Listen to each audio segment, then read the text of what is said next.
Welcome to Bastard Quest. I'm the Game Bastard Kyle. Todd. Corey. I'm Austin. We're playing Death in Space.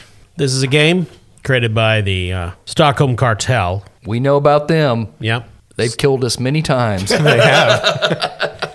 Very hard to survive in their world. Yep. This is a studio that puts out Morgborg. Yep. Pyroborg. Cyborg. Yeah, published by Free League. Smorgasbord. The creators are specifically Christian Plogfors and Carl Niblaeus. Yep. Nailed it.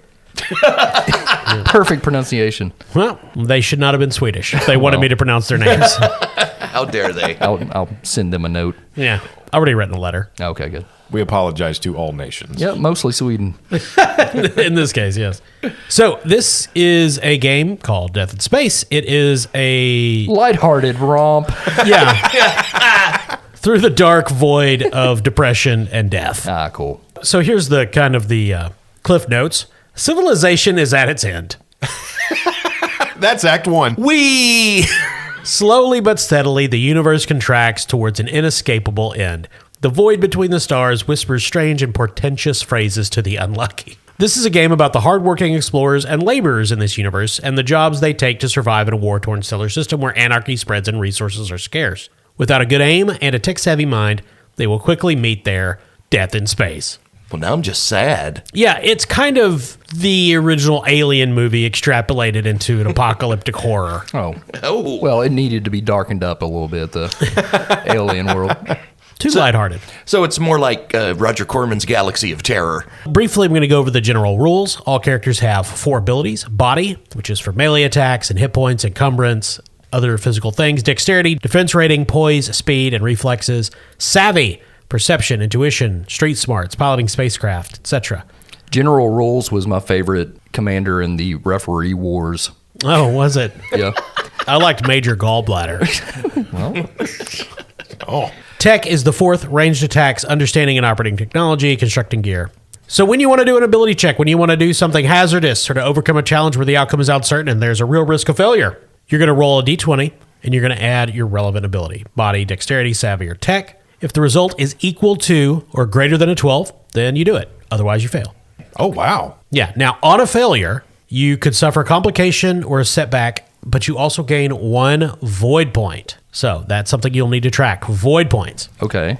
Now, there are also opposed rolls, and in that case, we're just trying to see who has the higher result. You can get advantage and disadvantage, which is a popular thing, I think, in all D&D, D20 style-based systems. What are void points? So for each failed ability check or attack roll, a player character gains 1 void point. They can have at most 4 void points at any time. A void point can be used to gain advantage on an ability check or an attack roll, or activate a cosmic mutation. Now, you don't have any cosmic mutations. You could get some in character advancement or in rare situations where the void is let loose and bad things, or good things, depending on your point of view, happen to you. So, void corruption can occur when you lose control and let the void surge through your body. It can leave permanent scars behind. Mechanically, if a void point is spent to gain advantage and the roll fails, you have to roll a d6. If the result is equal to or lower than the current amount of void points after the spend, you roll a void corruption effect. And no void point is gained for the failed roll. So, corruption effects can be pretty cool, or at least interesting. Not necessarily great for your character sometimes, but then there's rules for spare parts and ship repairs and space travel and off-world extravehicular activities, which we'll get to when they become relevant. Any questions about the rules? No, sir. All right. So let's talk about your characters. You are all the crew of a spaceship. Yep. A band of general blue-collar contractors. You don't have any specific industry that you engage in, but you're looking for work out among the stars. General Blue Collar was my favorite commander in the Garment Wars. Was it? Yeah. He fought for the North. Yeah. Again, same series. Loved Major Gallbladder. It's my favorite one. I like Captain Textile. So, Austin, who's your character? My character is a mercenary named Nexus. By the way, we rolled randomly, as we always do with any kind of Borg-type game, and the tables on this are just as fun as any of the board games we played. Absolutely. Major variation across the board as far as the variety of abilities and effects that are possible to you. Major Variation was my favorite. I'll stop. But anyway, this mercenary is velocity cursed. And what that means in this game is that he's done so much, Kyle, correct me if I'm wrong, he's done so much interdimensionary travel that he occasionally phases in and out of existence. Like he's like a metaphysical presence where you can't quite get the TV to settle on a channel. Yeah, that's a perfect interpretation of the description. Again, these games generally give you something that is illustrative and interesting without telling you exactly what it is. So if you want to interpret the velocity thingy that way, that works. I kind of pictured it as the Aha Take On Me video where the guy's like trying to enter the real world out of cartoon world. And he's like Smashing banging into against the the wall. Yeah. Wait a minute. Are you essentially suggesting that my character is basically a mime? if that's how you want to play it on this audio podcast. No, no one is suggesting that. Yeah, no. I took it as he was the lead singer of a Norwegian pop band. Yeah. But anyway, he's an eccentric mercenary with a flamethrower. Oh, yeah. Austin hit pay dirt with rolling for weapons. I love doing that on the board games. The same thing happened the first time we played Morkborg. I got this really weak-ass fucking character and then rolled for a Zweihander at the very end. But he's also got the typical mercenary payload. He has a uniform. He has a planetary parachute. He has a proximity alarm that needs batteries, so I guess some sort of security measure. And he also has a flashlight model P78C. Now, this doesn't say that, but it's so specific about it that I'm just assuming that with my luck, I got the bad one. Yeah, on the Session Zero, which is on the Patreon for you fine patrons, we decided that blades come out of it and that the flashlight runs on blood. Yeah. It's like a Swiss Army flashlight. It's kind of like a little IV port that you just like, stick into a vein if you want light. They're very popular brand. That's why the universe is dying. Because space is dark. Everybody needs one. They just got a bad one. I'm just going to make a note. Runs on blood. Oh, make sure you get the right blood type, though. Oh, yeah. Otherwise, yeesh. Corey, tell us about your character. Well, I ended up rolling pretty much a machine man. I think he's got some organic material, but he's mostly robot at this point. I don't know which parts. He can talk to machines. I rolled for that. His background, he's an asteroid archaeologist. He's an optimistic robot man. His drive is technology. I rolled pretty good for this character. It all makes sense for the most part. He wears an old space dock jacket, from his archaeologian days. Yeah. He's got a vacuum pistol, which basically sucks your blood out of you. You gotta stick it to him. Is that what it does? I don't know. He's got a heavy EVA suit. His starting kit, which kind of gave us some gear, was Nomad. He's got a liquid purifier, a hover hammock, box of spices, rechargeable solar battery, and a pack of incense sticks. Nice. His name is Atar, which stands for almost totally a robot. Todd, tell us about your character. Right, my name is Angus Reese Pig. That's with 2 G's. My nickname is Shite Bucket because I used to be in a band called the Sphincters, and I would end every show by shiting in said bucket. Dear Lord. I'm a punk. No way. My background other than punk rock is static noise translator. Let me give you an example. I just said I like cheese. Oh. Hello. I got me hazard pants.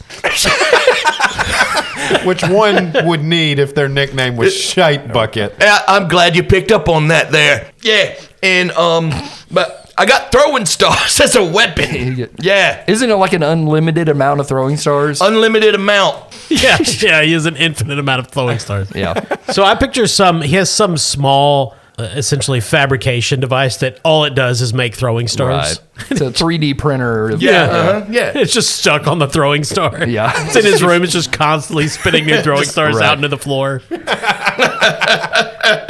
All right, let's see. What else can I tell you about myself? I'm a big boy.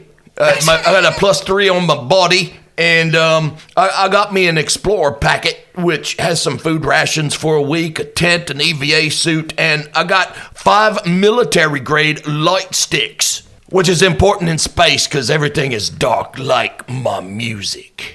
Okay. We all have traits and drives. My trait is I'm very honest, up front, tell you exactly what I think there, Governor, and me drive is heritage. I'm trying to keep alive the punk spirit of 78 in Britain. It all went to shite when the Clash signed with Columbia Records. Fuck them. Oi.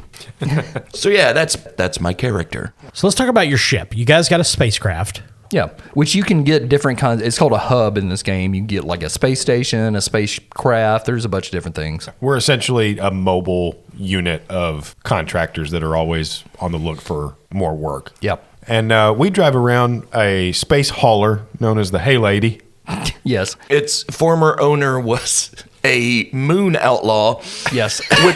Which we have decided meant that he liked to moon people. Yes. Hence the name Hey Lady. Yep. And that was his favorite phrase. The man, of course, being Johnny Flash, the infinite sex offender who got away with it for years until that fateful day he decided to flash a school bus. And they came after him hard after Yeah, that. So we drive around in a sex offender's van, pretty much. God, that reminds me of high school. It was a long chase, and it would have gone on longer had his flashlight not just spontaneously burst open and Right. dealt massive damage Yep. to him bodily. And the ship has a lot of shit that you can do with it. Sorry about that. Like, it's got a defense rating, all that stuff. There's rules for flying it and other kind of stuff. Yeah, so it has the major attributes of the ship, or of any hub, rather, are basically its power core, meaning what powers the ship, which determines how many additional modules we can attach to it. Because we have standard features like a command center, quarters, life support, and the mess, but we can add on specialized units to give it more dynamics, more productivity, and to assist us more in whatever mission we might be undertaking. And we also rolled randomly for a few details about the ship. One was that it was formerly used by an outlaw, moon outlaw, I'm sorry. The other one was its quirk, which for our ship is that shutdown is instant, but it takes 2 hours to reboot the system. All right, so here are the principles of the setting. First, nothing is new. The world is old, rebuilt over and over, function rules over fashion, wires stick out, protective casings are long gone, spacecraft are fragile, even tiny debris can rip through unprotected modules.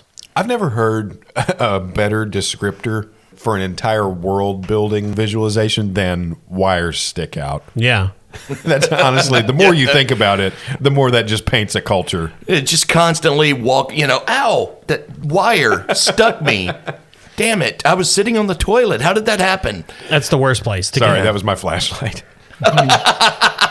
Communication. Networks are local and direct. Hacking requires plugging in. Messages are limited by the speed of light. The war is still present. It ended, but the aftermath is still keenly felt. People wear their scars on their sleeve. Veterans argue about wins and losses. Distant stations are silent. Barely anyone knows what is going on at the Outer Rim space stations or in other stellar systems. If the crew is traveling to one of those distant places, asking anybody about the place will only tell them what it was before or during the war, but not much about what's going on today. Traveling takes time. Space travel is slow and suffocating. You are confined in a small space with a lot of time to kill. Who wants to live forever? Time is perceived differently when you can put life on hold in cryosleep. Life is lonely. The world can look quite different after you sleep for 20 years. And those are kind of the focal principles upon which the setting is built. Any questions before we get started? Nope, I'm good. The three of you are on the Iron Ring, which is a large space station in the outer parts of the Tenebris system. It is a haven for blue-collar people like yourselves, salvagers, junkers, miners. It's this massive space station, massive amounts of repair and servicing facilities for spacecraft. There's huge sections that are derelict and abandoned that nobody goes in. You are specifically going to the Rig. It's a rough bar frequented by workers in a compact corner of the Iron Ring. Lots of cheap, stale, synthetic beer, terrible AI-generated music, and people just looking to try to forget their troubles. But you're there to meet contact for a possible job. It seems the Conjo Mining Company may need a crew for something. So you guys arrive inside the Rig. There's just one large, old industrial-style door that you enter in. You can smell stale cigarettes, body odor. And of course, there's that kind of sweet stink reek of spilled beer that nobody has properly cleaned for a long time. The floor is sticky on the bottom of your boots. And at a table in the middle of the room, you see your contact, Naoto Rife. Dressed in dirty coveralls, unkempt hair, smoking a cigarette. There's spaces at their table. You sit down, and Naoto says, "Do you guys have a name for your crew?" The lady men. The Lady Men. Our ship's the Hey Lady. Yeah. I like it. Lady Men, welcome. Oi. How's your flasher ship? Good morning. The ship is fine. Thank you. Says Atar. Oh, Atar, you're so verbose. Understand you got some work for us, mate. Yeah, I do, Angus. Thank you for pointing that out. I want you to go look for Agnes. Named after new Patreon member Agnes. Thank you, Agnes. Yeah, for a minute there, I thought you said Angus, and it was like, I'm not going looking for myself. No, this is Agnes. It's spelled differently. So where is it that we can find her? Sorry, I phased out for a second. Agnes, well, she went missing on Lacrimosa. She's a prospector. But more importantly, she's the daughter of a very important person in the company, in Conjo Mining Company. She went missing on Lacrimosa.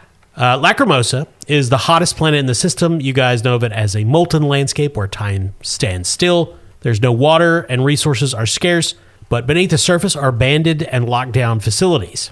Lacrimosa, during the last war, was a popular place for VIP bunkers. That's what many of the buried facilities are believed to be. Okay. Yeah, me old band did an entire concept album dedicated to Lacrimosa. It was called The Molten Landscape Where Time Stands Still. Ah, I'm sure that did very well for you. It did. Sphincter's best album, I think. that was back in your accurate phase. Yeah. Look, I'll give you the last coordinates for Agnes's check-in. You go look for her, go bring her back, and in return, I can get you some spare parts for your ship, a couple pallets, and then something on the back end for you boys to keep it nice. Time's a-wasting, fellows. Let's go digging at the hot place. Right, Atar, I admire your spunk, buddy. Let's aboard the ship and go looking for this bird. Atar is always in his accurate phase. Thank you. You're welcome. I love you, Atar. You're a gem. Every day is a gift. It is. Okay, go on out there and try not to die, but bring me back Agnes. Right. Oi! All right, so you guys going to do anything on the Iron Ring before you leave? Tally ho. Tally ho, indeed. Nope, I'm not allowed in any of the shops there anymore. Been kicked out of every one of them. Yes, the shops mostly put out buckets, and we can't let Angus around buckets. I do love a good bucket. Give us a list and we'll pick up some sundries for you, Angus. Yeah, here's the list. Go to it, Atar. So what kind of shops are we talking about here, Kyle? I mean, the Iron Ring is a massive station. It has just about every sort of shop to cater to the needs of the spacefaring society that you can imagine. There's people that live on the station, not in great conditions, but they do live there. Oh, so it's like a Love's truck stop in space. Yeah, with the trailer park attached to it. Okay. Okay. Well, is there any kind of gear that might help us? We're going to a very high temperature planet, Going to a very high temperature planet. which Atar has a heavy EVA suit, so I'm sure that will help him, but I don't think we're all as lucky as Atar. I have a light EVA suit. Okay. And my hazard pants. Well, of course. Oi, you get me one of them little fans that you wear around your neck. Oh, yeah. You would need an EVA suit because Lacrimosa, it does have an atmosphere. However, it is mostly carbon dioxide. Okay. And non-breathable. So- and high temperature. So we should probably look for something for Nexus. Yeah. Only if you value him being alive. I've already got a flashlight that takes out your spleen. I love them equally. That's almost certainly not true. So yeah, Nexus has a fair bit of hollows, which is the currency in this game. Yeah, I'm going to be wanting to look for an EVA suit as well as maybe some batteries for my proximity alarm. I love Nexus. His flashing makes me feel joy. I hear that all the time. That's what I love about old Atar. He's a sentimental fucker. Quite affectionate for a robot. Who's ready for a lady men hug party? All right, bring her in. Oh, All right, so yeah, there's a few supplies we're going to try to buy. Yeah, I love you, blokes. MMMMMMMM. I see what you were going for. Were you blowing us kisses? it was supposed to be. You know, I think Atar phased out like Nexus did down there a little bit. You know, this is fun and all, but I'm kind of doing this for a reason because I bit my tongue yesterday eating a Wiener Schnitzel at Oktoberfest, and it fucking hurts to talk, y'all.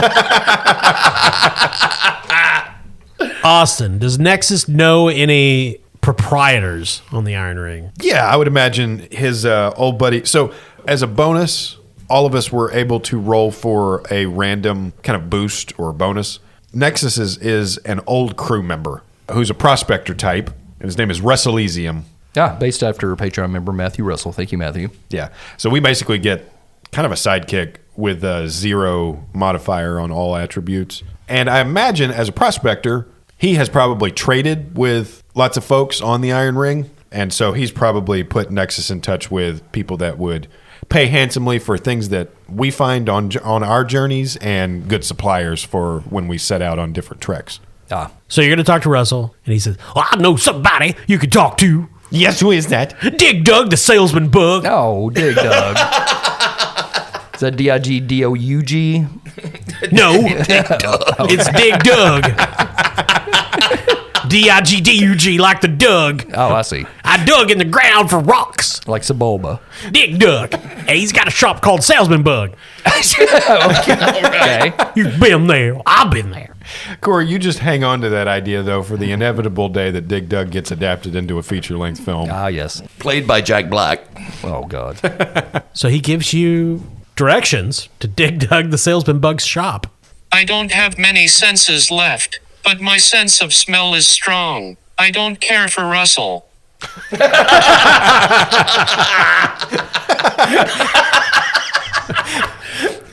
I love the idea that this is the most positive bot in all of existence who only has anything negative to say about Personal hygiene. about the prospector. One thing you can say about Atar, he's very clean. Oh, yeah. Dirt is lucky. That's a whole other character right there. All right, so we go to the shop. The shop is on the station surface, and you take this glass corridor that you have this grand vista of space into this magnetically sealed dome packed with junk. And puttering around in a moth-eaten robe is what looks like a giant praying mantis. Hey, you must be Doug. I am Doug! Oh, goodness. And it's all coming out of a voice translator around his throat. Ah. I am Dig Dug. I am the salesman bug. I am here to serve you and to service you with these many, many things that I have. And he waves one like taloned hand, gesturing towards all his accoutrements and goods. Greetings, Doug. You have a pleasant odor. Reminds me of springtime. My pheromones are toxic to your kind. To robots? They are caustic. Yes, Doug, I am looking for an EVA suit for us to make a hazardous journey to a hot planet. Do you want one that functions? I would. That costs more.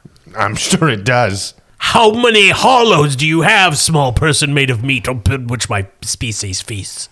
Well, that depends. What does it cost? 70, 90? I see. So Nexus has 26 hollows. My lowest cost EVA suit would be at least 200. And that is me cutting you a deal, sweet smelling food person. Well, that's unfortunate. How about I sell you this flashlight with many functions? I don't need the stab flashlight. There's like a pile of 600 of them. Yeah, just over a in the corner huge box overflowing. of people that tried to sell him a flashlight and just left it anyway. All right. He's like the General Grievous of He's just got a collection.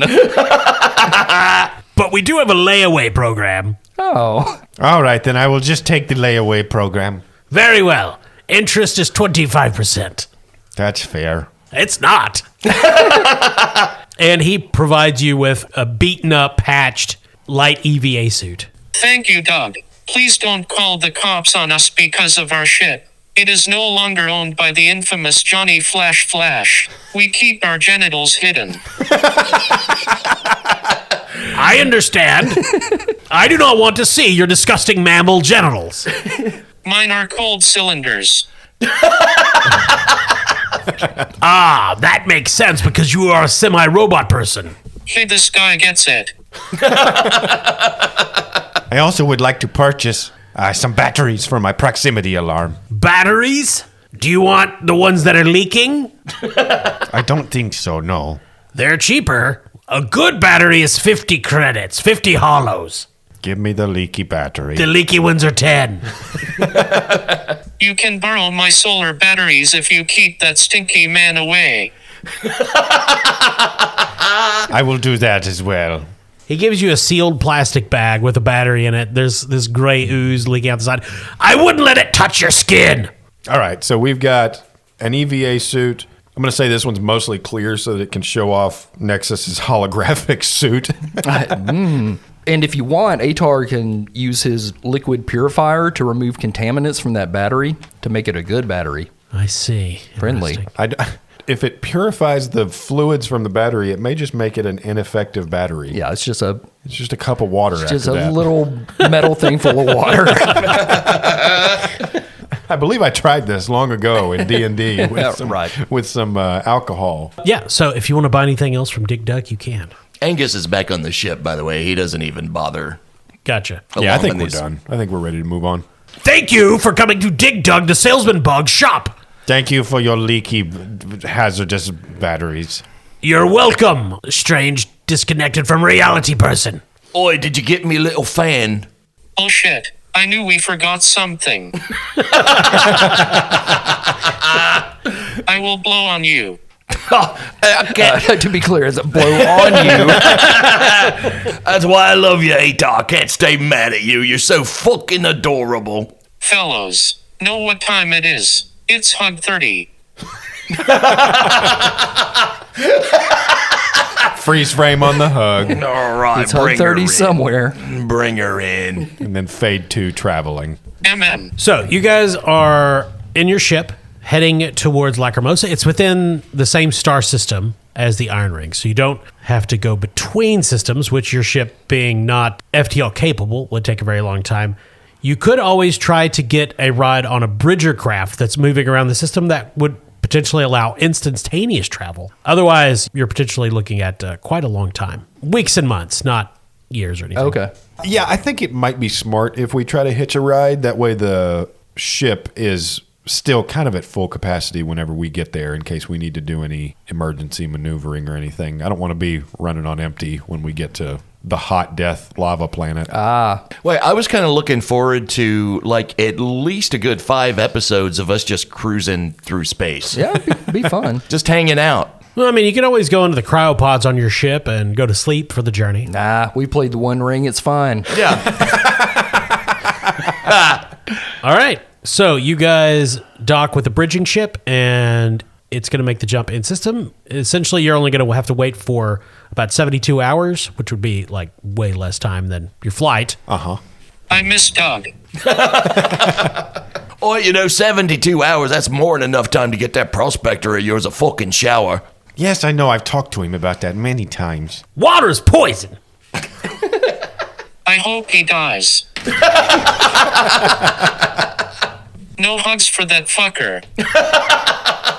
So this bridging ship is massive. It's this huge, kilometers long craft. Many different smaller ships are nestled to it, attached via umbilicals.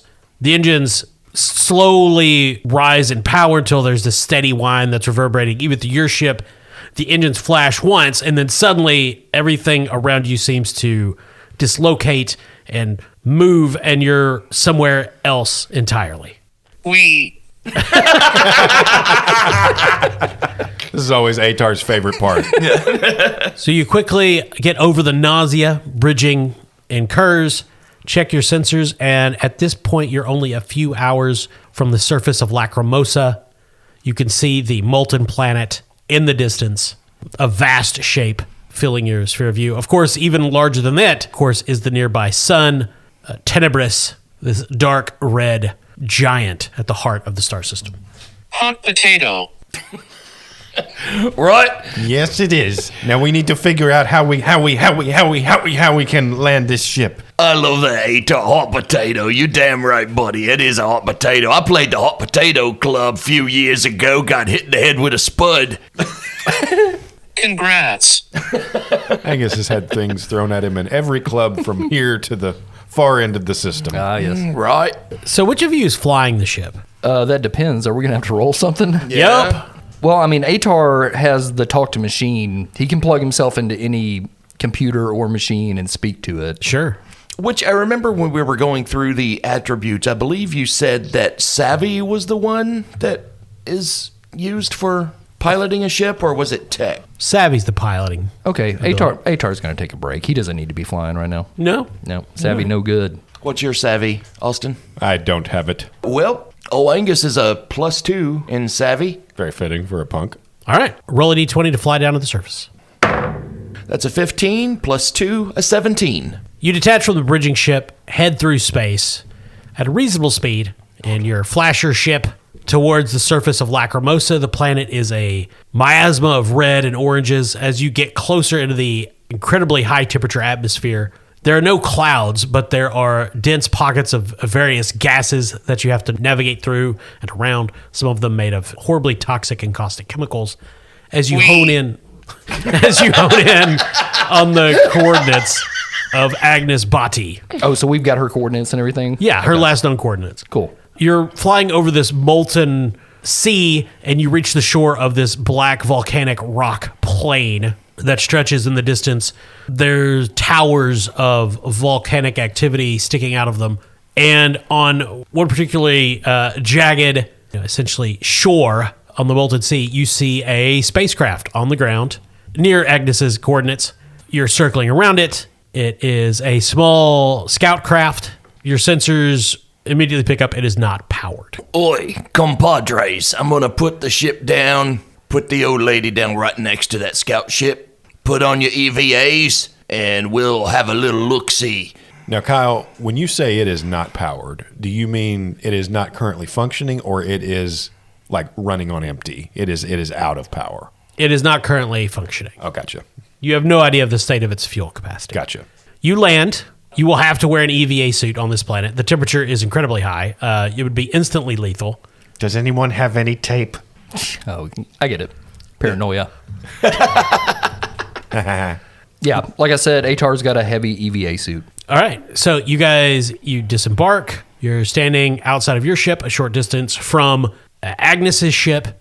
And now that you're on the ground, in the side of a protruding mass of stone, you can actually see a cave nearby beyond her ship.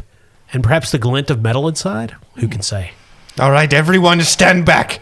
Nexus takes a heroic stance after they step down from the ramp of the ship, and he clears everybody out for a radius of like 15 feet, and he reaches into his pocket, and he pulls out the flashlight. Oh, God. Oh, And there's this big cinematic riser, and he presses the button to click it on.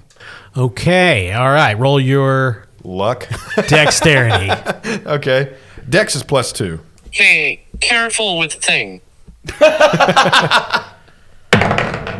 That's a 12. You managed not to pierce your spacesuit, Jesus. assuming you have a positive modifier to your dexterity. Yes, that is a positive modifier. That was a total of 12 after my modifier. You pop the blade out away from yourself. Yep. This flashlight turns on the way Predator's gauntlets open up. So the entire surface of this terrain that you're on is covered in a sand-like soot that stretches as far as you can see. Everywhere is covered in this stuff. And you sink down an inch or two with each step. What are you guys doing? This suit is very pretty. Why, thank you. It's holographic. He said soot. So I guess we're going to check out the cave. Okay. Okay, lady men, bring it in. Time for a pre-spelunking hug. That's how a porn starts. So the three of you enter the cave. After hugging. After hugging. En route, you see a set of footprints that seems to be leading from Agnes's ship into the cave. The footprints are very obvious in the soot. Jesus must be carrying her.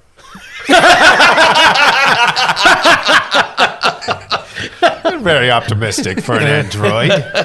That's his trait. You get into the cave. You can see thanks to the murder flashlight.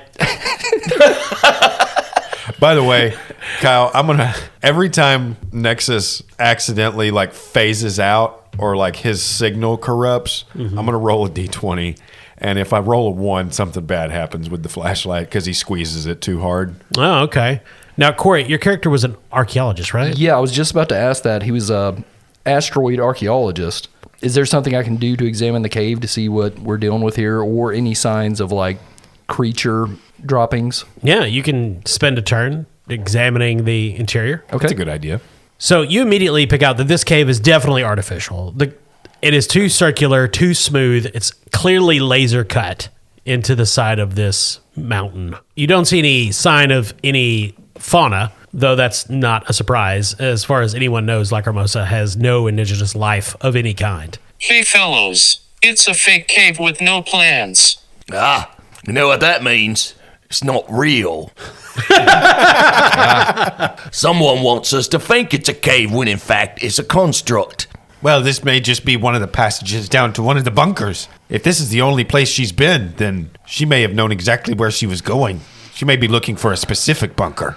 Yeah, the footsteps do go directly into the cave, and eventually they move out of the soot and onto hard stone, and of course are no longer detectable. She's gone to heaven. Yeah, that's it. You gotta love how wholesome Atar is, though, right? I mean, my soul is as black as soot, but man, he just shines a light on everything. I love him. And speaking of, everybody stand back because we got to move through a doorway with this flashlight. And Nexus leads the way into the next chamber of whatever they find. All right, you guys enter the cave and begin following this course, which goes, as far as you can tell, straight as an arrow, and then at one point angles down sharply, 90 degrees. There's this smooth ramp going down into the depths. Oh, I've heard tell people worship these.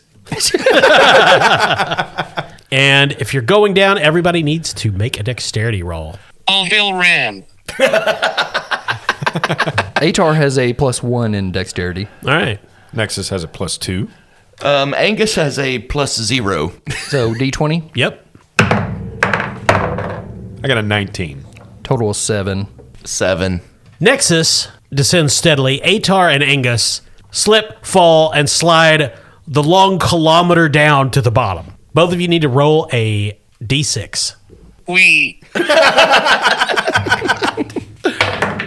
I got a 5. I got a 6. That is the amount of damage you take. God damn it. As you slam hard onto the cold stone at the bottom. Well, my max hit points is 8, so I'm down to 3. Nice. Minus 10, so I'm down to 4. You get up, and you are in a large chamber. Clear, again, laser cut. It is rectangular, extends forward, and about 50 meters ahead of you, there's a massive door, like something you'd see on a warship, and it says Heraklion in bright letters. There's clearly technological infrastructure here. There are 2 rows of lighting at the top. They're like these big cylindrical lights, and they're casting down these beams of red. The floor is not stone, it is metal. And there's all sorts of wiring coming out of the sides, running up the walls and back to the main door and into the interior of it. And all the air has kind of this almost static charge feel to it. And the energy sensors inside your suits are just going crazy. So can Atar use his talk to machine skill now? Yeah, how does that? Do you just talk to it? Do you have to find something to plug into? Yeah, you have to plug into it, I believe. That tumble was the worst one I've taken since I fell off the stage at Glastonbury. Someone threw a whole person at me.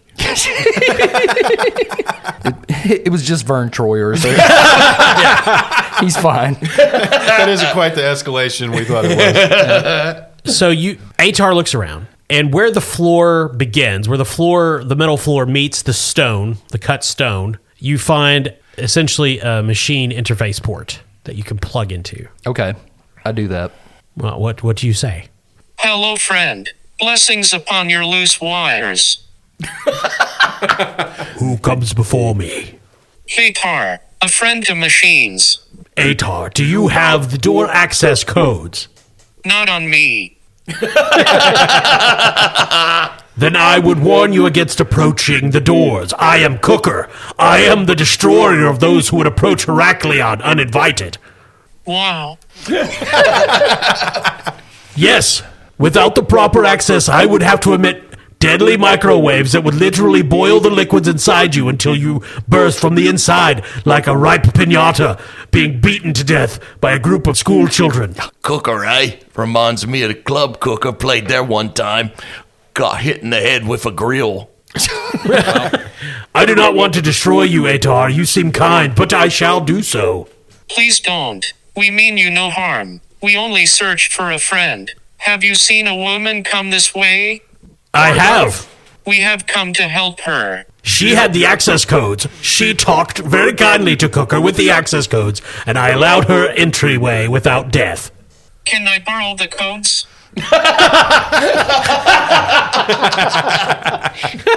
Yeah, is there anything I can roll here to... I'm not supposed to give out the codes.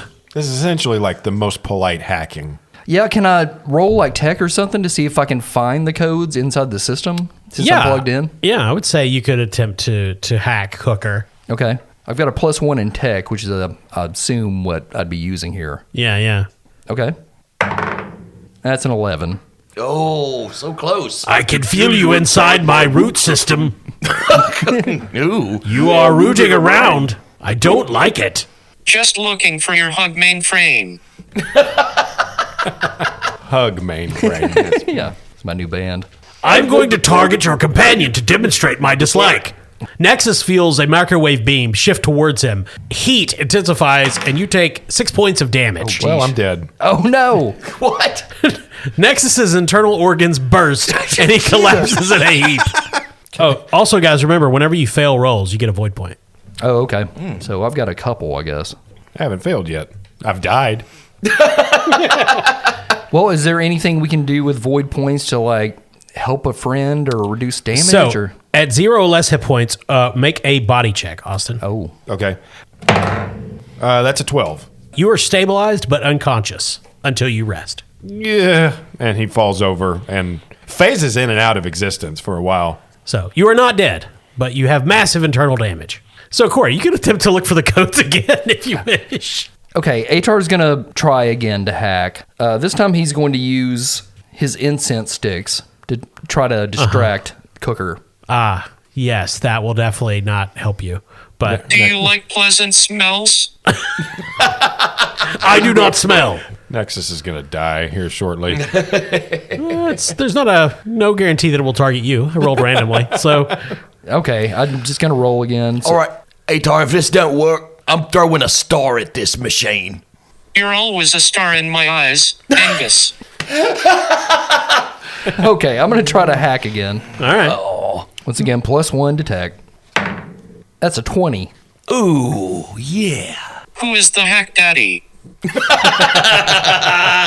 Yeah, you're able to find the most recent entry, which is presumably Agnes's. You copy the code out of that, retransmit it, and all the red lights go off, and there's this sound of hidden metal clanking into each other, and the door that says Heraklion opens, grinding slowly. There's a burst of compressed air that rushes out, and in the darkness, you see a corridor that begins to dimly illuminate, and I think we will end the session there. Okie dokie. Before we go, Angus turns to Atar and says, "Well done there, mate. That's me, Chromie."